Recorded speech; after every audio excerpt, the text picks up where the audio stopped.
toe Ilse sê nou maar 11 geword het, toe vra my ma vir haar, maar wat se koek wil jy hê? Toe sê Ilse, maar sy wil 'n klavierkoek hê. Toe het my ma vir haar 'n fantastiese koek gemaak, 'n vleuelklavier met 'n babie wat gesit het op die stoel en alles, dit was pragtig. En toe dit nou my beurt kom, toe sê ek, maar ek wil ook 'n klavierkoek hê. En toe het my ma vir my 'n regop klavier gemaak.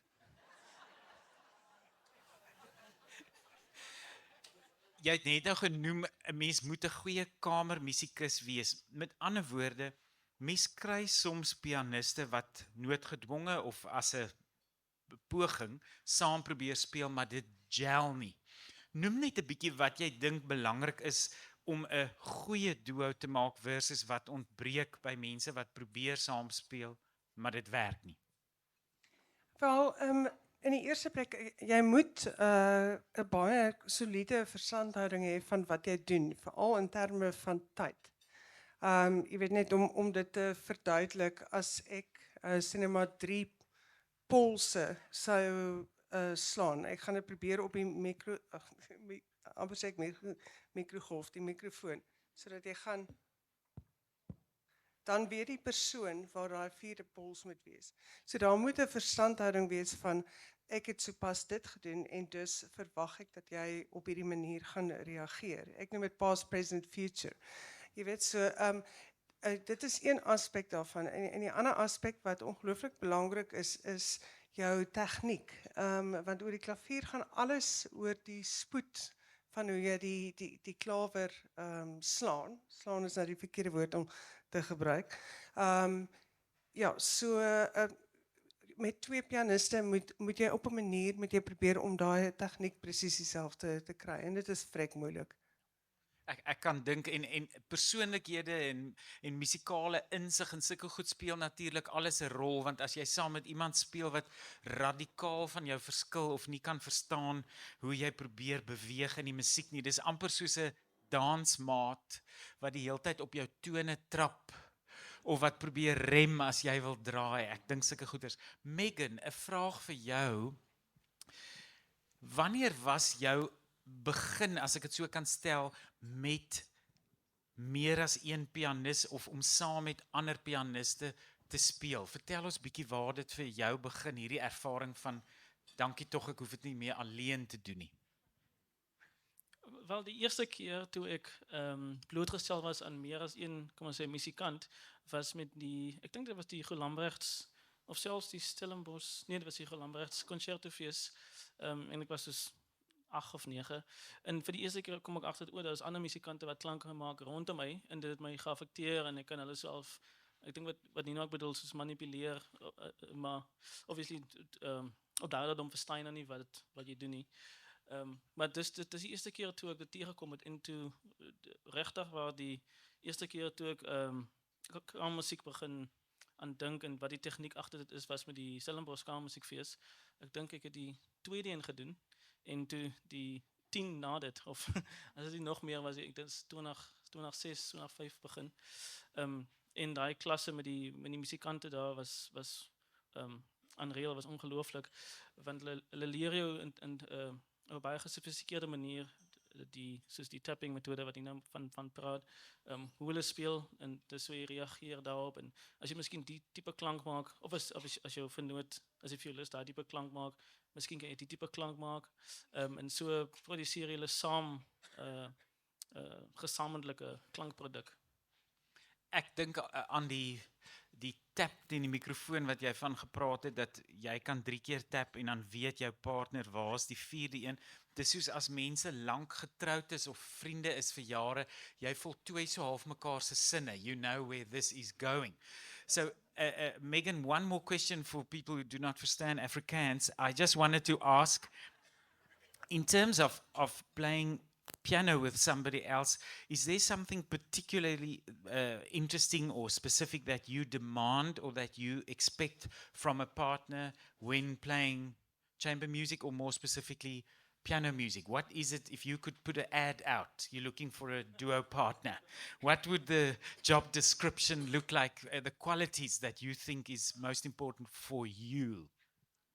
I think it's a bit difficult to put one thing to ensemble music partner, but I think flexibility is very important, being in terms of thought, to not be rigid in terms of when you play chamber music, because one, it speeds up the rehearsal process, because you sort of, while you're playing, you're not talking, but while you're playing, you sort of unconsciously discussing the work because you are manipulating each other musically.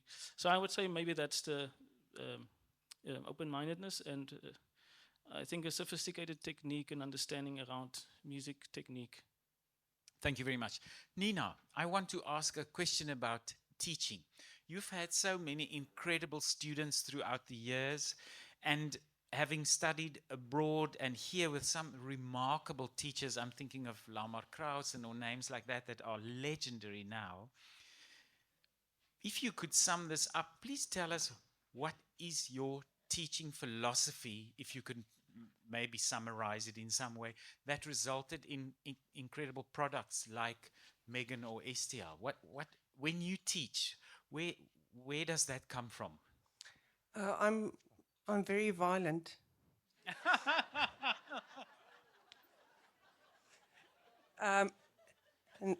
No, I mean, I'm joking, but I've heard apparently that there was a rumor going around the country that I was pouring hot coffee on my students' wrists when they didn't drop it enough.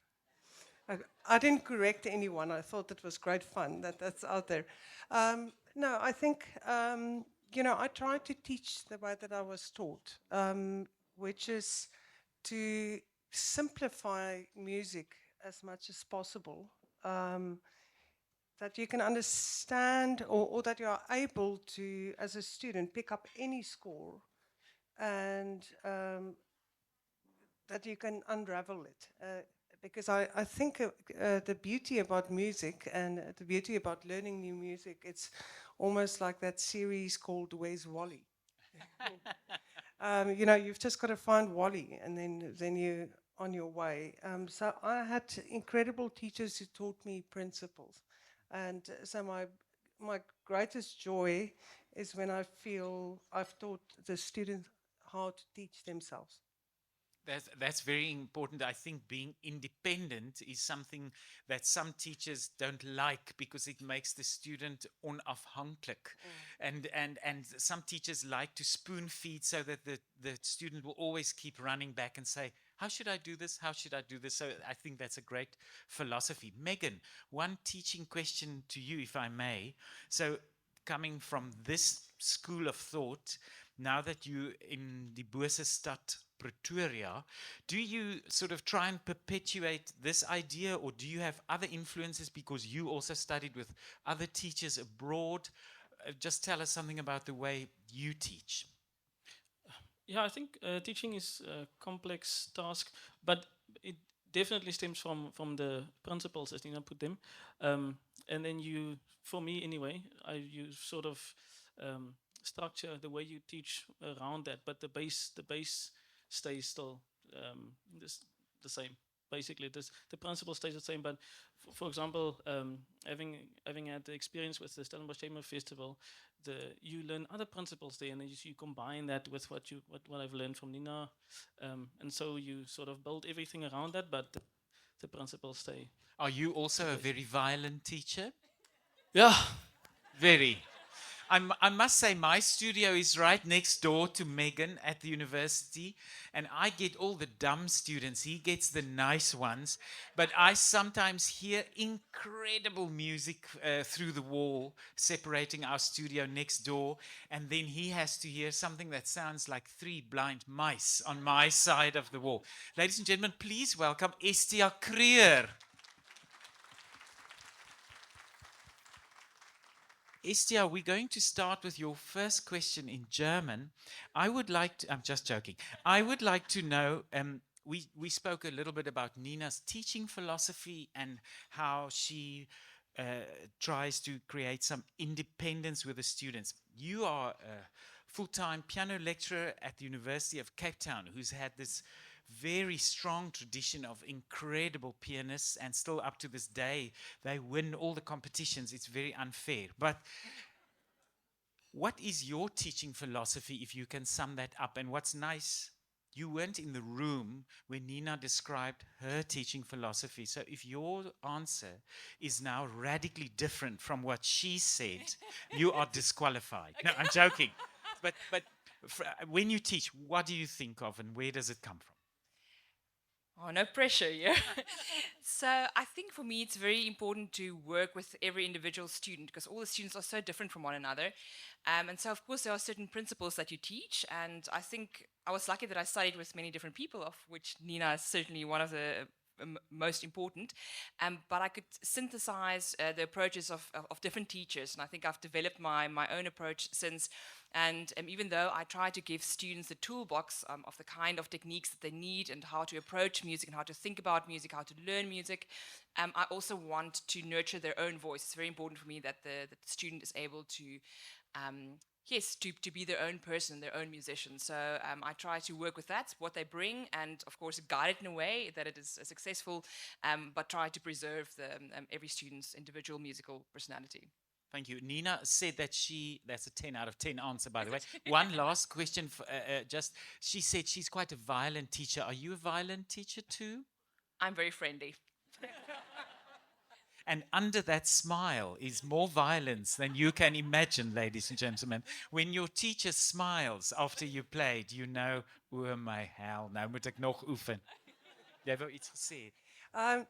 Ja, ek wou net een ding gesê het. When it comes to teaching, we really just winging it. Because 90% of the time you've got to problem solve. And there's no guidebook for if the person does this with their wrist and it produces this sound, what are you going to do? So most of the time, I think we just pretend that we have the answers and we look very confident and then they just believe us. So. But I agree with you in the sense that I think teaching also teaches the teacher. In other words, I love teaching because I learn so much in the process. And that's what I like. If you come with this cookie presser of I know all the answers and one size fits all, I think it's a disaster. And you can hear that from a mile away when somebody teaches like that. Hulle klink almal soos skoupere. So, ladies and gentlemen, I want to ask a few questions about today's program.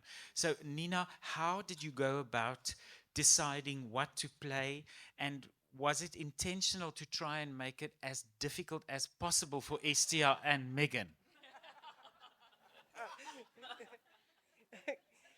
Well, I did take into consideration, I was kind of chuckling, wondering how the rehearsal process would be. Like, when would one of them go, Nina, dis 'n verkeerde noot? It didn't happen. Which is, yeah, that's a nice position to be in. No, seriously, I mean, I started from the one piano and then building up the genre as it moved from four hands to one piano and then two pianos. And we normally do that in what we call a piano extravaganza every second year at the Stellenbosch International Piano Symposium. And there we end up with 10 pianos on stage. And this year, actually it was a couple of months ago, that last item, we had 3 people per piano. Sometimes it's wonderful to have lots of students. So we had 10 pianos and 30 pianists. And not to spoil the surprise, but at the end, the organ was even utilized. So. Just say that last sentence again, your mic died. Oh, no, right at the end, we added the organ as well. Oh my word, for overkill. That was a cacophony. The Piano Symposium in Stellenbosch is really incredible. I've never been invited, but it's fantastic, and I know all the best pianists play there. So, Estia, just one question. Ons kan nou weer oorslaan Afrikaans toe vir jou. In vandag se repertorium, was daar iets wat jy miskien vir die eerste keer gespeel het of wat vir jou uitgestaan het of iets wat jy gedink het, wow, dis 'n ontdekking, of ken jy al hierdie musiek reeds? Nee, glad nie. So ja, daar was 'n hele paar ontdekkings geweest. Die Mozart Persone het ek al gespeel as Nina student destyds. Maar wat vir my baie mooi was die Rachmaninoff 6 hande stuk wat ek van tevore eerlik om eerlik te wees nie geken het nie. En ja, dit was baie lekker ervaring om dit te speel. Dit is so hierdie laat romantiese styl en ek dink omdat ons so almal van dieselfde kamp kom, het my gevoel dit is baie goed in die stuk gejal het. So dit was lekker natuurlik die fun stukke was die Mozart en die Lavignac wat ek ook baie Daai geniet het. Rachmaninoff was baie mooi. As ek nou al ooit uitgevoel het in my lewe, was dit nou met daai ene. Maar anyway, baie jaloers. En Megan, jy het natuurlik die voorreg gehad om deur twee sulke ongelooflike slim en talentvolle meisies gesandwich te word in daai stuk in die middel. Hoe voel dit as mens daar sit en jy's deur soveel breins en talent omring? Ek weet nie hoekom ek daar was nie. Om die waarheid te sê. Oppas, dit kan Ek moet gebeur. dis gebeur het trainingsstuk. Dis doodreg. Is jy okay? Dames en here, hy's net oorweldig. Dis net 'n flashback van hoe hy gevoel het op die verhoog. Ek dink met hierdie soort projek kan u baie duidelik sien hoeveel genot dit vir ons ook is. Dit is ongelooflik lekker en wat wonderlik is, daar's oomblikke tydens die repetisie of oomblikke op die verhoog wat 'n mens regtig ontsettend vreesaanjaend ervaar. Wel, ten minste vir my. Maar en dan besef jy net, ag, jy's tussen soveel ervare musisië dat jy help mekaar en vang mekaar en moedig mekaar aan op 'n musikale manier wat ek dink fantasties is. Gewoonlik op hierdie stadium van die musiekgesprek gee ons die mikrofoon vir die gehoor om een of twee vrae te kan vra, maar voor ons daar kom, wil ek graag vir julle die geleentheid gee om vir my 'n vraag of twee te vra, as julle wil.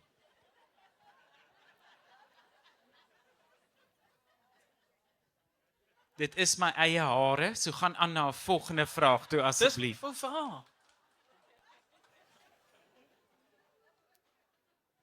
Is dit jou eie skoene? Dit is my eie skoene. Nee, maar vra nou iets serieus, ek is ook slim. Sjoe, ek het net van backstage af geluister, maar ek was mal oor jou verwerking van die Piazzolla stuk en ek wil net weet, ek wat glad nie 'n komponis is nie, hoe gaan mense te werk met so 'n proses om by so 'n ongelooflike musikale resultaat uit te kom?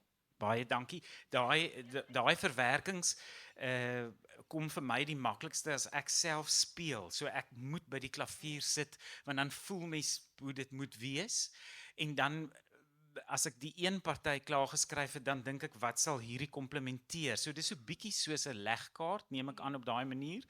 Maar jy weet wat altyd wonderlik is as jy met materiaal werk en jy weet self van musiek instudeer of verwerk of orkestreer of wat ook al. As jy met iets werk wat in wese goed genoeg is en al klaar sterk kern het, dan maak dit eintlik maklik om so iets te doen, maar baie dankie, ek is baie bly as jy daarvan gehou het.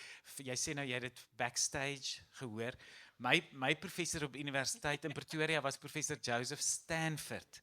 En ek het eendag by hom gekom in die klas, toe sê ek, professor, daar oefen twee mense weerskante van my wat so goed speel. As ek in my oefenkamer sit, dan hierdie een speel die Appassionata, daai een speel Rachmaninoff 3, hulle speel eenvoudig ongelooflik. Toe kyk hy my net so, toe sê hy, Poppy, almal was Poppy in sy atelier, dis voor die Poppy-wet. Hy kyk my so, hy sê, Poppy, enige iemand kan goed klink deur 'n muur. So daai verwerkings klink dalk goed van backstage, maar anyway. Daar was nie 'n muur tussen my en die verwerking nie, so moenie bekommer nie. Nog enige vrae dalk? So, ek gaan nou vir jou baie ernstige vraag vra. Want ek onthou jou selfs toe jy nog gestudeer het in Pretoria. Dit moes die begin van die 2000 gewees het. En ek dink ek was op 'n paneel van 'n kompetisie toe jy gespeel het. En jy was nog altyd 'n ongelooflike interessante pianis, want jy het nog nooit in een of ander gleuf gepas nie. Jy doen fantasties met klassiek, jy doen jazz, jy doen non-jazz, en niemand weet watter titel mens vir jou kan gee nie. Hoe sou jy jouself beskryf as 'n pianis? Dis 'n interessante onderwerp daai en iets waar ek en my sielkundige baie gesels. Die feit dat ek nie regtig inpas in die klassieke term van die woord nie. Mense sien my altyd as die weirdo en die jazzmense sien my weer as die classical weirdo. So dit is waar. Vir my het dit bloot daaroor gegaan ek kom uit 'n totaal non-musikale huis. So as ek al hierdie ongelooflike moeilike musiek vir my klaviereksamens gespeel het en vir my ouers die aand voor die konsert of voor die eksamen voorgedra het, dan het hulle hande geklap, maar hulle het niks verstaan nie. En dan na die tyd het my pa of my ma altyd gesê, as hulle nou vreeslik lof betuig het oor hierdie moeilike, diep, swaar musiek, dan het hulle gewoonlik iets gesê soos, "Oké my kind, speel nou iets mooi." En dit het my gedie in daai rigting van nou moes ek iets leer wat hulle ook kon ken en verstaan. So daai jazz ding en improviseer ding kom van daar af. Ek sien dit net as 'n verbreding van my repertorium. Met ander woorde, as hulle bel en sê, kan jy 'n Mozart sonate speel, dan kan ek sê dis reg. As hulle bel en sê, kan jy 'n jazzkonsert speel met jou trio, dan sê ek is reg. Of as hulle sê, kan jy 'n sanger begelei. So ek sien dit nie as iets bonatuurlik nie. Dit was vir my net 'n verbreding van my repertorium, maar dit ek besef al gaande dit is nogal weird. En daar's nie baie sulke rolmodelle vir my gewees nie. Dit was moeilik. Wel, ek dink ook as ek sit en dink in terme van my loopbaan, ekskuus, Charles, ek maak dit nou weer oor myself. Dankie, dit gaan oor jou vandag, Nina. Nee, ek dink daar is ook in die industrie, daar is 'n neiging om iemand in een boks in te sit. Want ek dink almal van ons ons word erken as klassieke pianiste, maar daar's definitely a bit of dabbling in jazz. Ek dink julle het dit almal al gedoen. Die tipe van 'n crossover, ons almal doen dit. Ons bly net chip stil daaroor. Nee, En ek dink jy is die een wat jy is nie chip stil daaroor nie. Nee, en jy weet wat, ek is 'n voorstander van 'n kind wat dikwels by 'n klavierles of 'n musiekles opdaag en ek was self daai kind en iets by die huis uitgefigure het of iets gemaak het of iets gekomponeer het en neergeskryf het wat hy of sy dink baie cool is en wil vir die onderwyser wys, wow, kyk wat het ek uitgefigure al, is dit die eenvoudigste ding en baie keer het onderwysers in die ou dae gesê, nee, moet nou nie kom sit en mors nie, ons begin nou met jou toonlere of wat ook al en dan druk hulle daai kreatiwiteit 'n bietjie dood. Ek dink so baie van ons en baie pianiste het daai vermoë om net te kan sit en te speel. En om dit net ook te inkorporeer en plek daarvoor te maak, is iets wat toevallig by my gebeur het, maar ons het almal dit, daar was baie keer net nie altyd ruimte daarvoor, dink ek, by ander mense nie, maar genoeg oor my, kom ons gee nou vir die gehoor die geleentheid om dalk 'n paar vrae te stel. Hier is 'n baie vriendelike dame wat daar agter staan met die mikrofoon. So steek gerus u hand op. Stick up your hand if you want to prat in the microphone. Hierso sit iemand, hier kom sy net 'n oomblik. Charles, het julle kans gehad om voor die tyd saam te oefen? Ek gaan nie dit antwoord nie, net nou kom ek in die moeilikheid. Estia, jy lyk soos die eerlikste van ons vier, wil jy praat? Ek is nogal eerlik, ja. So, daar was 'n logistiese probleem dat Charles en Megan natuurlik in Pretoria sit en ek en Nina in die Kaap. So ek moet sê ons was baie pligsgetrou en ek en Nina het mekaar gekry in die Kaap nog en ek vertrou julle dieselfde gedoen. Ja, ons het getuies. En ons natuurlik hier vir die eerste keer al 4 kon saam oefen. So dit is maar baie keer by so 'n fees iets wat op die laaste minuut moet gebeur. Net as gevolg van die aard daarvan. Maar ja, ek dink ek hoop ek vertrou dit goed gewerk het. Ja.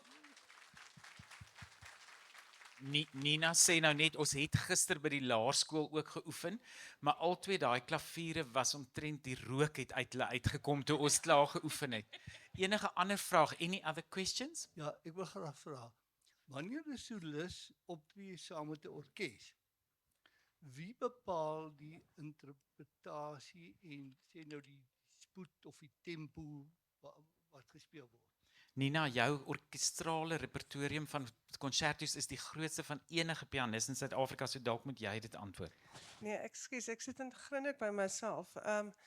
Kyk, ek dink daar's twee baie belangrike entiteite. Die een is die dirigent en dan die solis.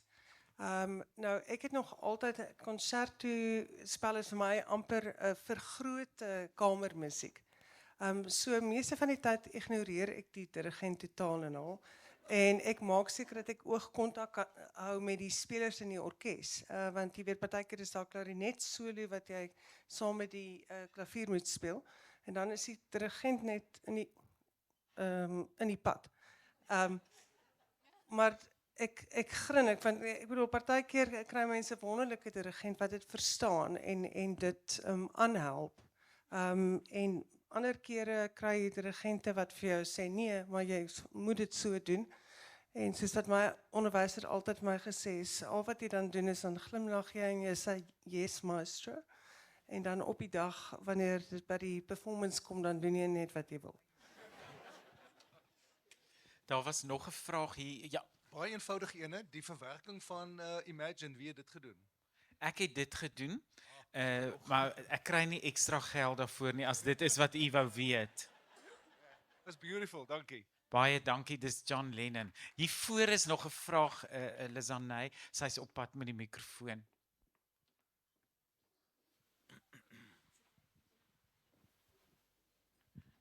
Hi, thank you so much for a truly, truly amazing experience this morning. It's really wonderful this afternoon. So I have a teaching question for anybody, maybe all of you.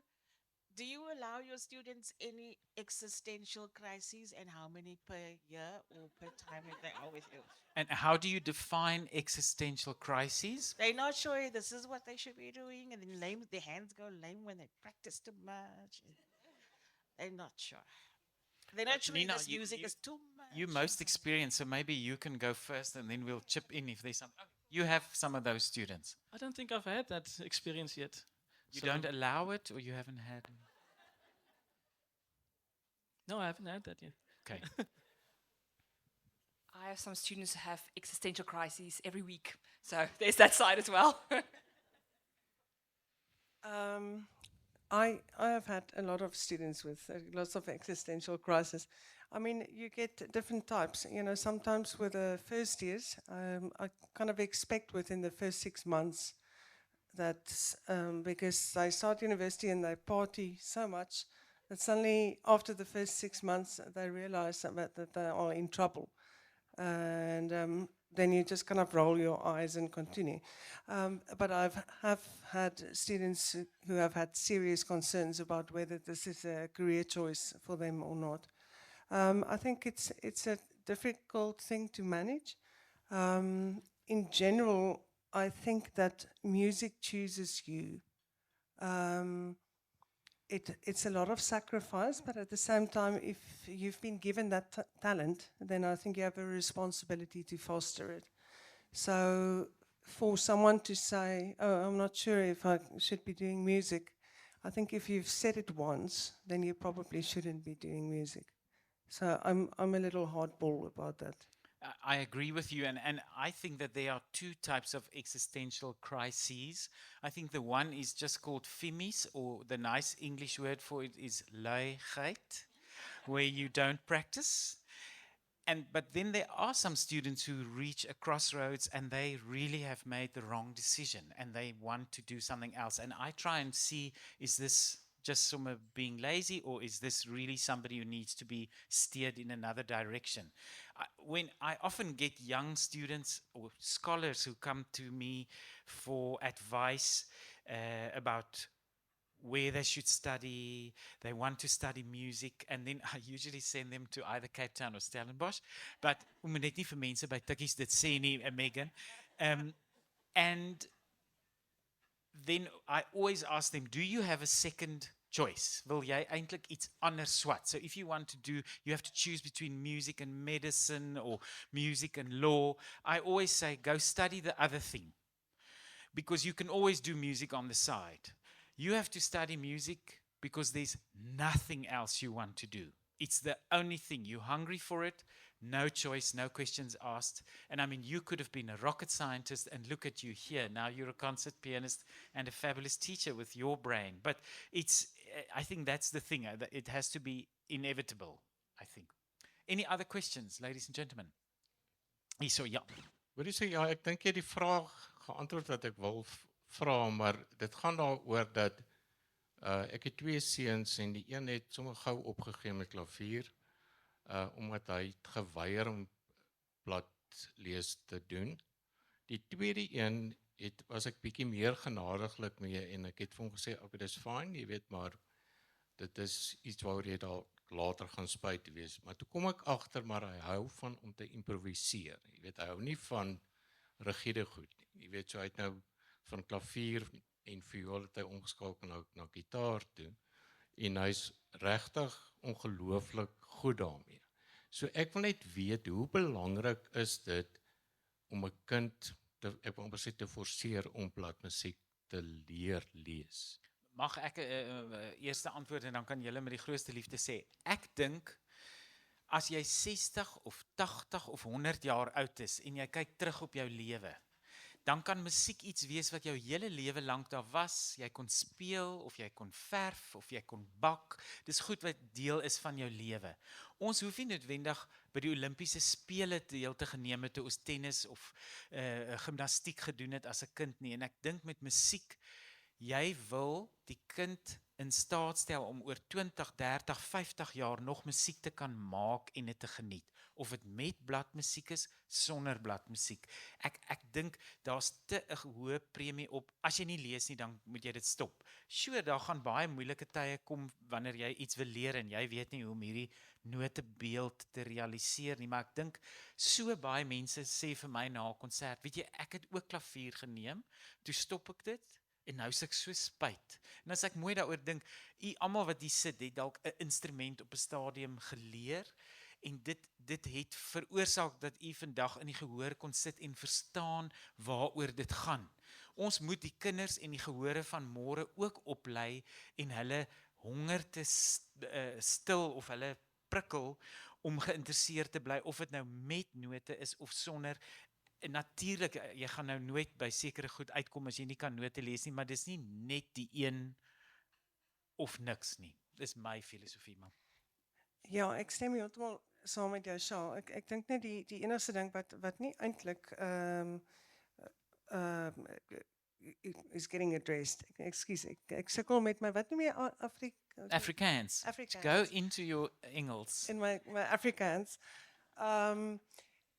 Want daar is soveel mense wat ongelooflik bang is vir bladlees. En dit is een van daai goed wat hulle dan probeer ignoreer. Soveel as moontlik en hulle probeer dit wegsteek ook. Ons kry baie van die studente op Stellenbosch en teen die einde van hulle graadprogram, dan sê hulle maar genade, ek wens ek het dit vroeër geleer, dat ek eintlik oor daai sielkundige ding kon gekom het. Want op die ouende bladlees is maar net meer en meer boeke lees en patrone antisipeer. En dit is, ek dink dit is net iets wat in ons land word dit nie aangemoedig nie en dit word nie in my opinie noodwendig korrek aangeleer nie. Hoe jou studente het blykbaar ongelooflike bladlees. Wat is jou geheim? Regtig, jy vertel vir my nie. Ek stem heeltemal saam met Dina. Ek dink bladlees is ongelooflik belangrik en ek dink is baie keer is 'n sielkundige rede hoekom studente voel is nie goed met bladlees nie. En natuurlik die probleem is hoe minder jy dan bladlees, hoe slegter word jy met bladlees. So ek dink is baie belangrik mense dit vroeg aanmoedig en ek wonder soms as nie daarmee te doen het dat skooliere of studente deesdae ook minder lees nie. So daai vermoë om te lees en om 'n sin te verstaan sonder dat jy elke letter hoef te lees, is eintlik maar dieselfde vir bladlees en musiek. So ek dink ongelukkig verloor ons daai vermoë al miskien op ander vlakke ook en ek dink is hoekom studente deesdae soveel sukkel, maar ek het ook maar die meeste in daai kamp, daai wat sê hulle kan glad nie bladlees nie, is bang vir bladlees en enigiets anders eintlik maar die uitsondering. Ja. Megan, just on that note, in Pretoria we are known for having some of the best reading students in the country. Why do you think is it like that Tukkies has such incredible sight reading skills? they are just that talented. Just yeah, sorry, antwoord eers, sorry. No, I just want to say that the sight reading is an interesting experience in the fact that I think it's once you get over the psychological hurdle of it, it's actually something that's really fun. And I was fortunate to be, when I was first year in Stellenbosch, we were a bunch of musicians or first years that were keen to read all sorts of things, all sorts of combinations of ensembles. And I mean, it was just noise, but after about 2-3 years of just noise making, it became almost, we became better at internal or looking at a score and sort of summarizing what you see. Like what Esther was saying, you don't read note by note, but you read the entirety of it. Speaking of noise, at 3:30, Little Maestros will be in here with a lot of fantastic noise for people young at heart and for children, with Magdalene Minnaar leading the way and opening music to them all. But speaking of sight reading and what's on a page, I thought of this funny story my one teacher told me. Unfortunately, I only know the story in Afrikaans. Jare terug was daar in die kerk 'n boek waaruit mense gesing het met die naam die Halleluja. En dit was vir mense altyd baie mooi melodieë daar uitgekom. En my klavieronderwyser het gesê jare terug het checks sulke gaatjies ingehaat, dan kon jy dit, as jy dit by die bank deponeer, dan lees die masjien dadelik die check, baie soos ons vandag 'n barcode onderaan iets het. Hy sê maar as 'n musiekonderwyser het jy so min verdien.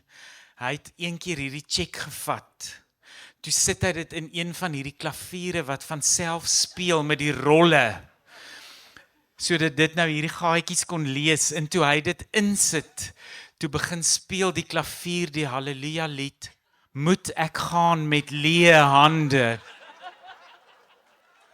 Dames en here, dit was ons voorreg om vandag vir u te kon speel. Baie dankie vir u ondersteuning. Bedank asseblief weer my kollegas Megan Jeffrey Prince, Estia Creer en Nina Schumann. Baie dankie.